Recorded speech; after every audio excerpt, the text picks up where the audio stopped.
Monsieur, bonsoir et bienvenue au 19h de ce 26 novembre. À la une de l'actualité, le président de la République a instruit d'assainir le foncier agricole d'une manière définitive avant la fin 2025. C'était lors de la cérémonie de célébration du 50e anniversaire de l'Union nationale des paysans algériens.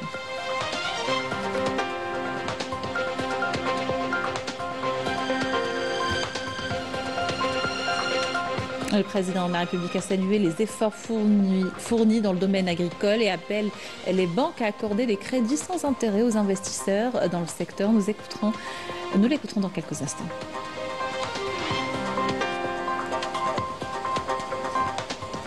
Au troisième jour de sa visite à l'État frère du Koweït, le ministre délégué auprès du ministre de la Défense nationale, chef d'état-major de l'ANP, s'est rendu à l'exposition des hydrocarbures et du gaz Ahmed Al-Jaber et à la 15e brigade blindée Moubarak.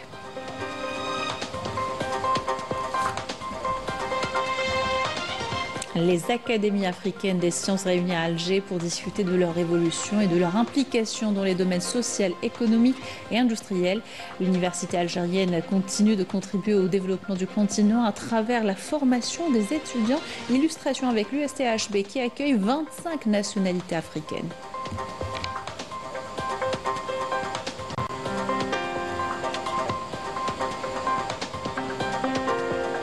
Et nous nous intéressons ce soir au Centre de recherche des semi-conducteurs pour l'énergétique.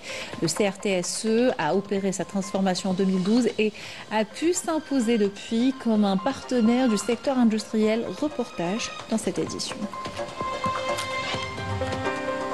Bienvenue à tous, heureuse de vous retrouver. Je vous le disais en titre, le président de la République, Abdelmadjid Tebboune, a présidé ce mardi la cérémonie de célébration du 50e anniversaire de la création de l'Union nationale des paysans algériens au Centre international des conférences Abdelatif Erhal. La célébration s'est tenue sous le thème don, développement, prospérité et en présence de hauts responsables de l'État, des membres du gouvernement et des conseillers du président de la République aux côtés d'agriculteurs. Le président de la République a affirmé dans une allocution prononcée à l'occasion que la célébration du 50e anniversaire de la création de l'Union nationale des paysans algériens coïncidait cette année avec le 70e anniversaire du déclenchement de la glorieuse révolution, rappelant les étapes franchies par le secteur, les efforts consentis et les défis à relever pour réussir le pari de la sécurité alimentaire.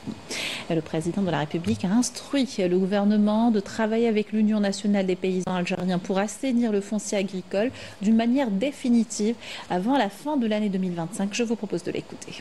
السيد الوزير الأول، السيد وزير المالية، السادة أعضاء الحكومة،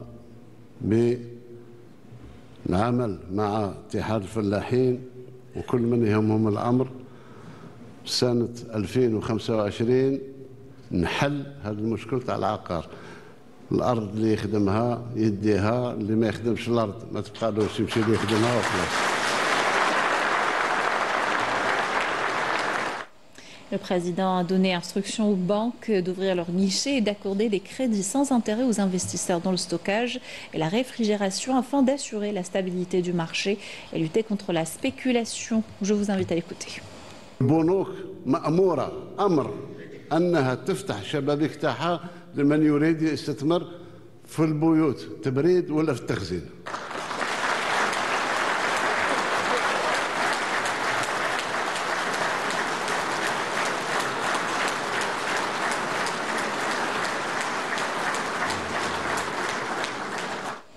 Le président de la République a affirmé que le secteur agricole a réalisé cette année l'équivalent de 37 milliards de dollars, ce qui confirme que la stratégie adoptée pour sortir de la dépendance aux hydrocarbures est la bonne. On l'écoute.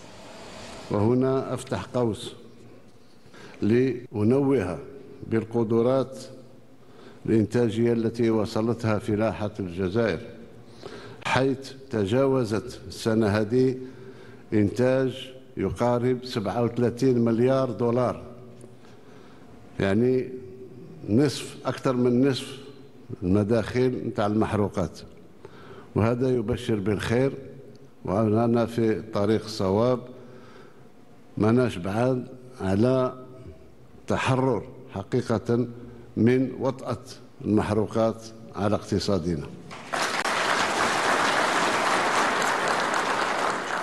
Le chef de l'État a exprimé sa satisfaction quant aux efforts consentis pour la modernisation et le développement du secteur agricole. Je vous propose de l'écouter.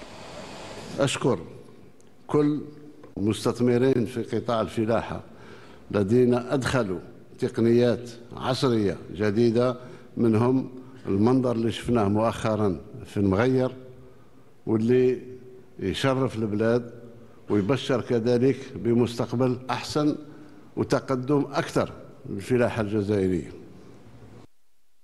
Le président de la République a affirmé que l'objectif à atteindre aujourd'hui est d'étendre les surfaces irriguées à 1 million d'hectares supplémentaires tout en traçant un programme de récupération des eaux usées traitées à hauteur de pas moins de 30%. التزمت بتوسيع المساحات السقية إلى آفاق سنة 2027 بسقي إضافي إلى 1,000,000 هكتار إن شاء الله. إذن خصصنا السنة هذه برنامج خاص لوزارة الري ووزارة الفلاحة أننا نسترجع أكبر كمية ممكن من المياه المصفاة، نصفيها ونعاود نستعملها في السقي، وتسمح لي باش نسترجع ما يقارب بالأقل 30-40% في البداية. Le président de la République a souligné la nécessité de trouver des solutions au problème des viandes rouges et de stabiliser le marché du bétail. والصراحة راحة مثل ما يقال عندنا، ولازم نصارح بعضنا بعض. بقدر ما احنا فخورين بالمستوى اللي وصلت له الفلاحة، بقدر ما نشعر شخصيا بالفشل في إنتاج اللحوم. لازم نصيبوا حل. نستورد مواد غذائية لتربية الأنعام ونستورد اللحوم في نفس الوقت. احنا اختيار يا نستورد اللحوم يا نستورد الغذاء نتاع المواشي. باش نستوردهم في زوج غير معقول. سيدي لما يشوفوا مع اخوان المربين فيه خلل، لازم هذا الخلل نصيبه وين راه نقطة الضعف نتاع هذا ونتصدى له. Toujours lors de la cérémonie de son 50e anniversaire, l'Union nationale des paysans algériens a distingué le président de la République Abdelmadjid Tebboune pour son soutien aux agriculteurs.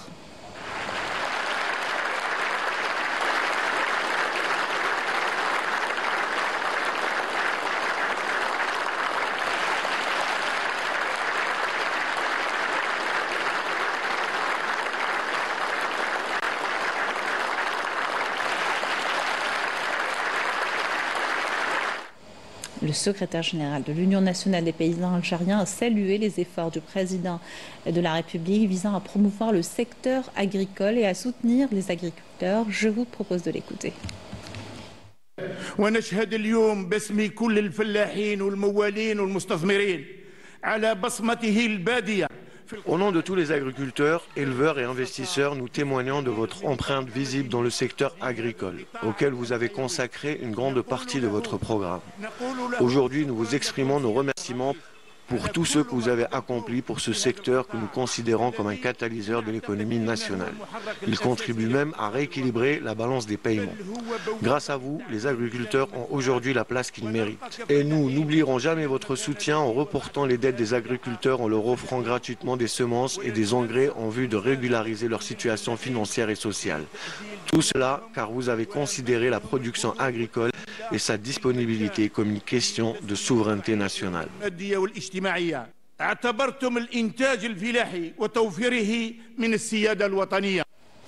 De leur côté, les agriculteurs présents ont exprimé leur reconnaissance au président de la République pour le soutien qu'il leur apporte, saluant l'efficacité de la politique adoptée pour la réalisation de la sécurité alimentaire. On écoute. ما دار حول الفلاحة من طرف سيد رئيس الجمهورية،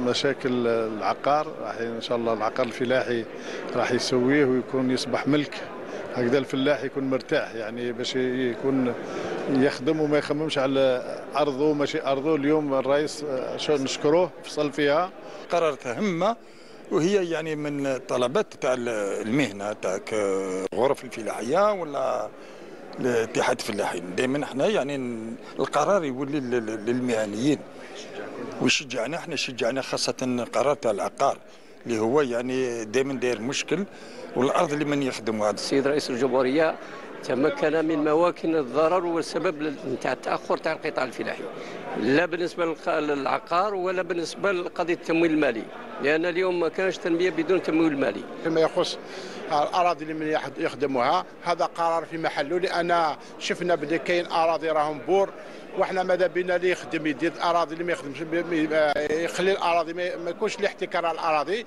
احنا كفلاحين وفي مهنه مربي الدواجن، احنا منطقه ولايه سيلا لحقنا لهذه الاكتفاءات السيد رئيس الجمهوريه سي عبد المجيد تبون بالامتيازات اللي عطاها لنا، مثل امتيازات قرارات استقلال استثنائيه، مشاريع كبيره استأثلت اعمالها من هذه القرارات الاستقلاليه. نشكرهم من هذا المنبر شكر جزيل ان شاء الله. هي الفلاحه الصحراويه اعطت رفع كبير هذه 4 سنوات ما شاء الله. كاين الانتاج نتاع الحبوب ما شاء الله، ان شاء الله باذن الله ما زال نطوروا الفلاحه، ما زال نعاودوا نطوروها. احنا كفلاحين مستعدين باش نخدموا الفلاحه، لان رانا فلاحين وباتنا فلاحين وجدادنا فلاحين. نشكروا هذا الرئيس، رئيس الجمهوريه السي عبد المجيد تبون، على المواقف اللي راه واقفها في الفلاحه وتربيه الماشيه بصفه عامه. راه عاطيها قيمه وهمه نتاعها، ونزيدوا نتمناو له الخير. نشكروا الرئيس تاعنا الدعم اللي دعم فيه الشباب المستقبل ان شاء الله. ان شاء الله يكون ازدهار في الوطن تاعنا وتطور. تمنى الازدهار للفلاحه، وماذا بيا الفلاحين يكونوا قد المسؤوليه اللي اعطاهم رئيس الجمهوريه. نشكر اولا السيد رئيس الجمهوريه واللي هو عاطي قيمه كبيره للفلاحين، واللي طلب لنا باش نديروا النيف من اجل الاستكفاء الذاتي للشعب الجزائري كله. ندعو كامل الشباب للانخراط مع اتحاد الفلاحين والولوج وانضمام مع برنامج السيد رئيس الجمهورية للولوج بقطاع الفلاحة إلى تصدر كامل القطاعات. فعلا اليوم التمسنا الإرادة القوية من طرف رئيس الجمهورية بالنهوض في القطاع والتحقيق الأمن الغذائي، لأن الأمن الغذائي هو مهم جدا. القرار تاع السيد رئيس الجمهورية الرامي إلى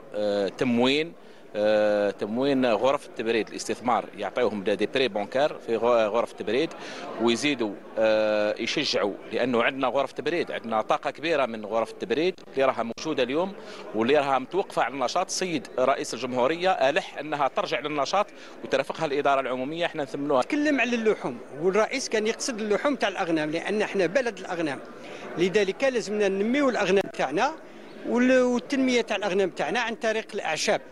والاعشاب واش يلزمها السقي. تكلم على الري هنا لا بد باش نرجعوا للقاعده تحليه مياه البحر والري الزراعي والصناعات الغذائيه الصحيه. بودرة حتنطلق من اليوم ان شاء الله فيما يخص غرف التبريد، فيما يخص المياه، فيما يخص البنوك التي حتمشي معنا ان شاء الله في يعني اقصى درجه ان شااء الله. نثمن ما جاء به السيد رئيس الجمهوريه في قرار في حل مشكل العقار بالنسبه للفلاحين، ايضا في اعطاء اشاره للبنوك بدعم غرف التبريد وغرف التخزين. نشكر السيد رئيس الجمهورية ونثمن قراراته فيما يخص غرف التبريد والتخزين وتسوية العقار الفلاحي. Voilà pour cette cérémonie du 50e anniversaire de l'Union nationale des paysans algériens. Et au 3e jour de sa visite à l'État frère du Koweït, le général d'armée, ministre délégué auprès du ministre de la Défense nationale, chef d'état-major de l'ANP, s'est rendu avec la délégation de haut niveau qui l'accompagne à l'exposition des hydrocarbures et du gaz Ahmed El-Jaber et à la 15e brigade blindée Moubarak. Yasmine Massoudi pour les détails. La visite a commencé par l'exposition des hydrocarbures et du gaz Ahmed El-Jaber dans la ville d'El Ahmadi, qui constitue l'une des expositions les plus modernes et les plus prestigieuses au monde, spécialisée dans le domaine des hydrocarbures. Cette exposition représente également un musée culturel qui documente et retrace l'histoire de l'industrie pétrolière et offre une expérience interactive riche en informations sur l'histoire de cette industrie stratégique au Koweït. Le général d'armée a visité les différents pavillons où il a reçu des explications exhaustives fournies par les responsables de cet événement sur les différentes étapes de production du pétrole et les techniques utilisées dans l'extraction et le raffinage depuis la découverte de cette ressource vitale dans l'État du Koweït en 1936 jusqu'à nos jours.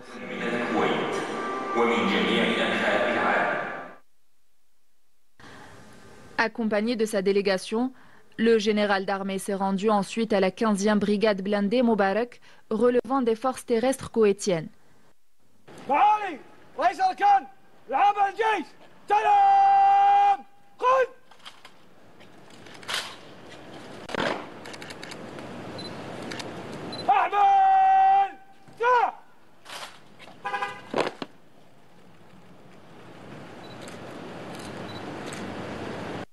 Après la cérémonie d'accueil donnée par le commandement de cette brigade, le général d'armée a reçu des explications exhaustives fournies par les commandants des formations, notamment sur la nature des missions de la brigade, les programmes d'entraînement adoptés, ainsi que sur les systèmes d'armement mis à disposition.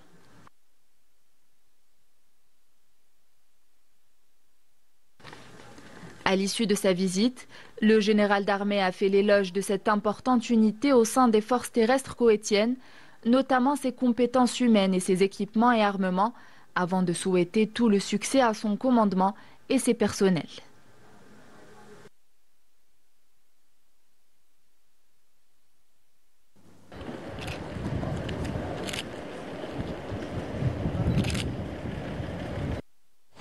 Mandaté par le président de la République, le ministre d'État, ministre des Affaires étrangères, de la communauté nationale à l'étranger et des Affaires africaines, Ahmed Attaf, a participé à la 10e réunion ministérielle du Forum des Nations Unies pour l'Alliance des civilisations qui se tient dans la ville portugaise Cascais, placée sous le thème « Unité dans la paix, reconstruire la confiance et façonner l'avenir ». Les travaux de cette session seront axés autour des plus importants défis auxquels est confrontée la communauté internationale actuellement, avec un accent particulier sur les moyens de renforcer le rôle de l'Alliance des civilisations en tant que véritable plateforme internationale efficace dans la promotion des valeurs du dialogue et l'entente, loin des affrontements et des conflits. En marge de cette réunion, Ahmed Attaf tiendra une séance de travail avec son homologue portugais et aura des entretiens bilatéraux avec ses homologues des pays frères et amis participant au forum. La politique de l'État visant à atteindre la sécurité alimentaire accorde une attention particulière aux cultures stratégiques. Un plan qui a déjà donné des résultats intéressants. Illustration ce soir à Soukahras, où 150 000 hectares sont dédiés à différentes céréales. La wilaya compte doubler la superficie et grâce aux aides des autorités et table sur une bonne saison agricole. Leda Tibelmassine, Yamina Saïch. La campagne Labour Semaille bat son plein dans la wilaya de Soukahras. Grâce aux pluies abondantes de la saison dernière, le sol est bien préparé. Une aubaine pour les agriculteurs qui verront leur production céréalière augmenter d'une manière significative. Nous avons récupéré notre quota de semences et de phosphates. Nous avons commencé à labourer et à semer. Nous bénéficions de l'accompagnement de l'État, la direction de l'agriculture, la CCLS et la Chambre d'agriculture nous aident tout au long de l'année. Le soutien de l'État en semences et en engrais a eu un impact significatif sur l'augmentation des surfaces exploitées, notamment en ce qui concerne les cultures céréalières. Jusqu'à aujourd'hui, nous avons une grande quantité de semences, plus de 105 000 quintaux, toutes variétés confondues. Les semences et les engrais sont disponibles.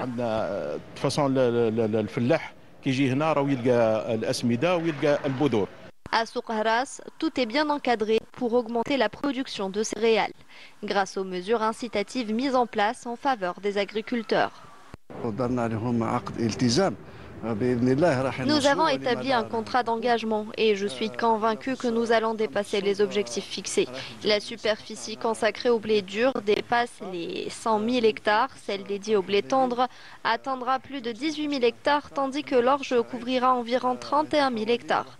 La superficie totale des cultures est estimée à plus de 155 000 hectares. Avec l'accompagnement fourni aux agriculteurs, la disponibilité des semences et des engrais ainsi que l'augmentation des surfaces exploitées, Souk-Ahras relève le défi de doubler sa production céréalière cette année.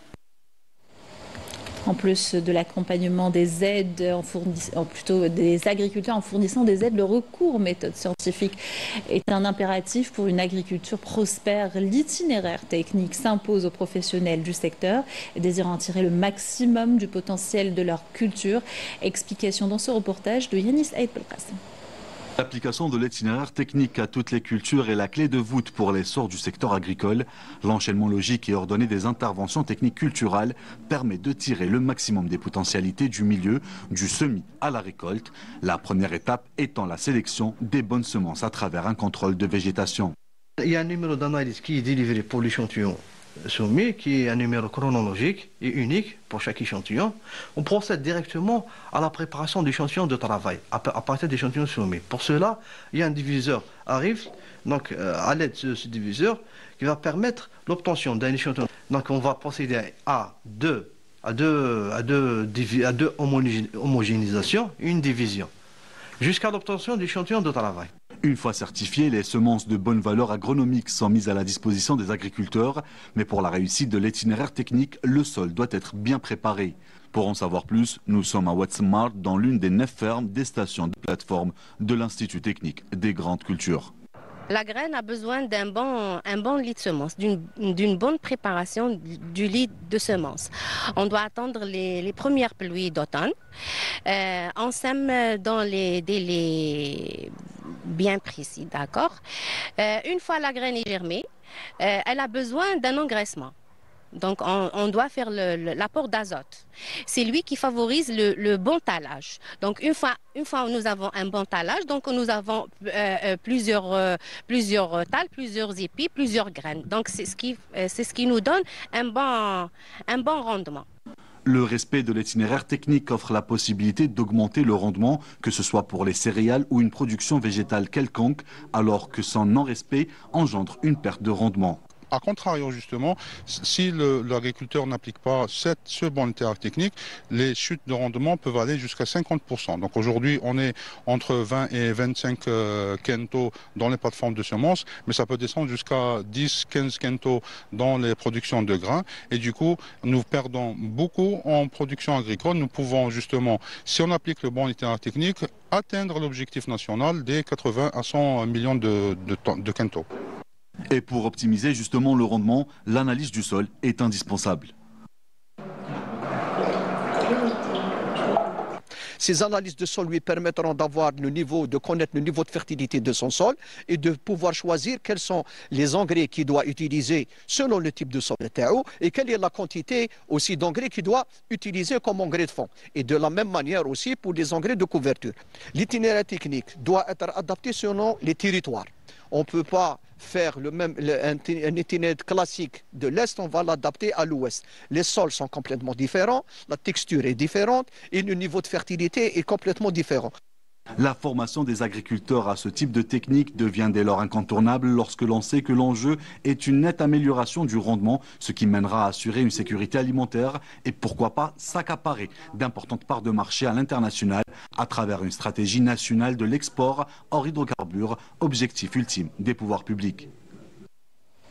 Début ce mardi de la réunion annuelle des académies africaines des sciences placée sous le patronage du président de la République. Cette rencontre de 3 jours constitue une opportunité pour discuter de l'évolution des sciences et de leur application dans les domaines social, économique et industriel. Le thème de cette année, ressources, sciences et technologies pour le développement en Afrique. Et parmi les principaux axes abordés, le renforcement de l'utilisation des outils technologiques modernes dans la recherche, l'intégration des dernières avancées en sciences mathématiques et numériques.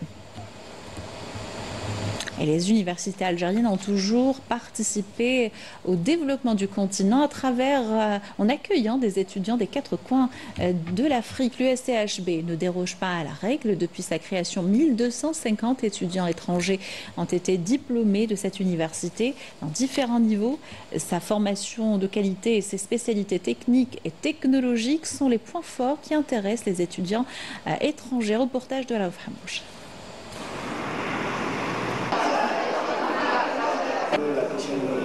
Lui, c'est Bayoubé, étudiant tchadien en première année informatique à l'USTHB. C'était la représentation des forces. L'Université des sciences et de la technologie Houari Boumediene est l'une des institutions académiques les plus prestigieuses d'Algérie, accueillant chaque année sur ses bancs des milliers d'étudiants, dont une communauté croissante d'Africains venus des 4 coins du continent. Le cours terminé, Bayoubé retrouve ses amis, Yvette venue du Burundi, Keltoum de la Mauritanie et Kassim de Madagascar pour un entretien avec le recteur de l'université.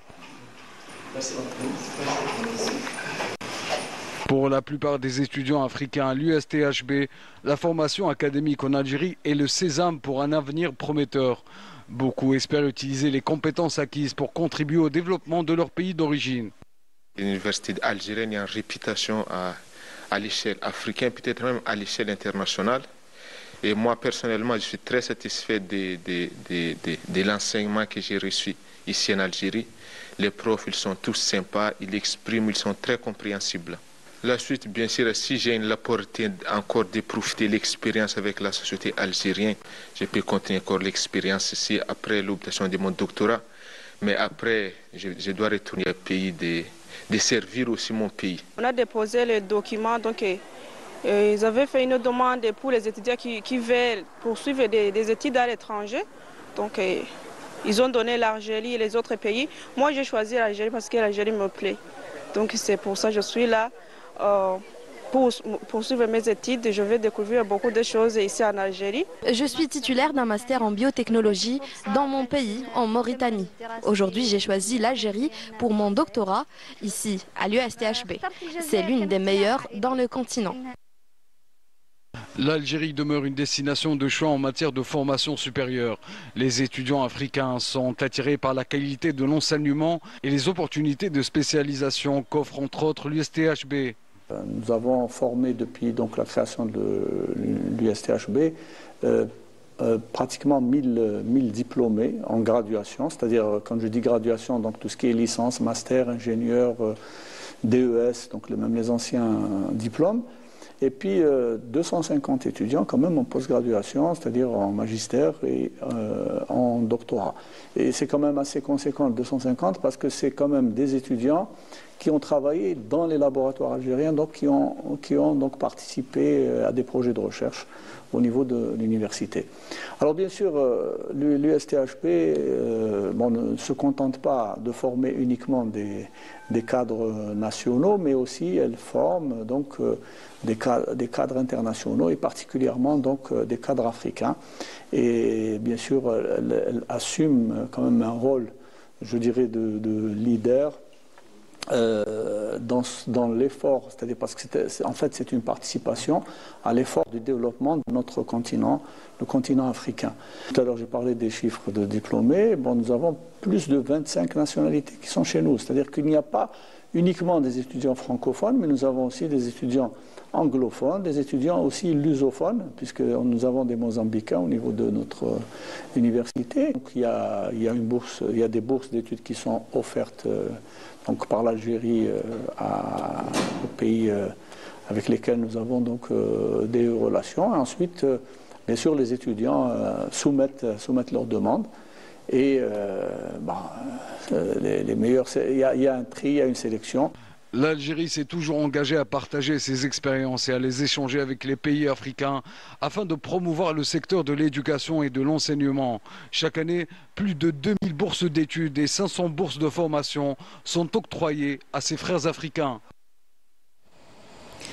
Ouverture de la deuxième conférence internationale sur les matériaux pour l'énergie et l'ingénierie environnementale, une plateforme de discussion et de concertation sur les défis de l'heure, impulsée par la nécessité d'opérer une transition énergétique. C'est en tout cas ce que préconisent les experts présents à l'événement. Compte rendu de Saïd Amaïf. La problématique environnementale constitue sans nul doute une préoccupation majeure de l'heure, d'où l'impératif de concrétiser une transition énergétique s'inscrivant dans une dynamique d'énergie verte. J'ai mis à peu près dans ma présentation les critères pour avoir un bon matériau qui s'applique soit pour l'énergie, soit pour l'environnement. Ce qu'il faut faire en fait, c'est faire une recherche utile, c'est d'aller sur des matériaux qui sont disponibles en Algérie. On a accès, on peut les produire, ils ne sont pas chers. Et puis après, il n'y a pas que ça. Il faut des matériaux qui ne sont pas toxiques. Et après, un autre aspect, c'est lié aussi à la stabilité. C'est un matériau, il faut qu'on l'utilise pour des années et des années, pas à chaque fois le jeter, le remplacer, parce que ça va coûter cher. La deuxième conférence internationale sur les matériaux pour l'énergie et l'ingénierie environnementale offre aux scientifiques, chercheurs et ingénieurs l'occasion de décortiquer les dernières recherches et développements dans le domaine des matériaux pour l'énergie. Les énergies renouvelables demeurent dans ce sens la solution idoine. On dispose d'un potentiel d'ensoleillement plus de 3000 heures par an. Donc l'Algérie, elle est riche dans le domaine du photovoltaïque. Donc on peut pas, en fabriquant des panneaux solaires, on peut utiliser l'énergie solaire pour dans beaucoup d'industries, beaucoup les stations de dessalement là, afin d'éviter de consommer beaucoup d'argent. La préservation de l'environnement, la sécurité énergétique et pourquoi pas la sécurité alimentaire. Donc là où il y a les matériaux, on parle de technologie, on parle d'application. Donc les retombées, si on les fait bien valoir, les retombées viendront, c'est-à-dire d'eux-mêmes. À travers cette rencontre organisée par le Centre de recherche en technologie des semi-conducteurs pour l'énergétique, les chercheurs affirment une fois de plus que la recherche scientifique continue, étayée par les avancées technologiques, constitue des outils clés pour aboutir à une véritable transition énergétique permettant la réduction de l'empreinte carbone et se projetant dans le développement durable. Le président de la Cour constitutionnelle, Omar Belhadj, a reçu ce mardi une délégation composée de membres de l'Assemblée populaire de Wilaya de Ghardaya en visite de formation et de terrain aux différentes structures de la Cour constitutionnelle. Lors de cette visite, la délégation a écouté des explications exhaustives sur les missions de la Cour et son rôle dans l'établissement de la justice constitutionnelle étant une institution de contrôle indépendante créée en vertu de l'amendement constitutionnel de 2020. Condoléances de la Direction générale de la communication à la présidence de la République. Il présente ses sincères condoléances à la famille du défunt journaliste de la radio d'Atarf, Mohamed Bouzina, et à l'ensemble de la corporation, les assurant de sa profonde compassion et priant Allah Tout-Puissant d'accorder aux défunts sa sainte miséricorde et de l'accueillir en son vaste paradis. Un mot de sport pour finir. Football, le Mouloudia d'Alger a tenu tête au géant tout-puissant Mazembe de la République démocratique du Congo.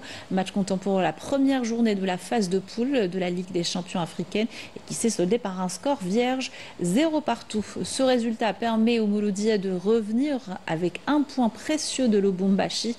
Prochaine sortie pour les Mouloudéens dans la compétition le 7 décembre prochain face à la formation tanzanienne des Young Africans. L'autre représentant algérien dans la compétition, le Shabab Riadi de Belouizdad fera son entrée dans cette phase de poule ce soir au stade du 5 juillet. Le CRB rencontrera l'ambitieuse équipe sud-africaine d'Orlando Pirates et aura comme objectif garder les 3 points à la maison. C'était là la dernière information de notre journal. Merci de l'avoir suivi. Excellente soirée sur Canal Algérie.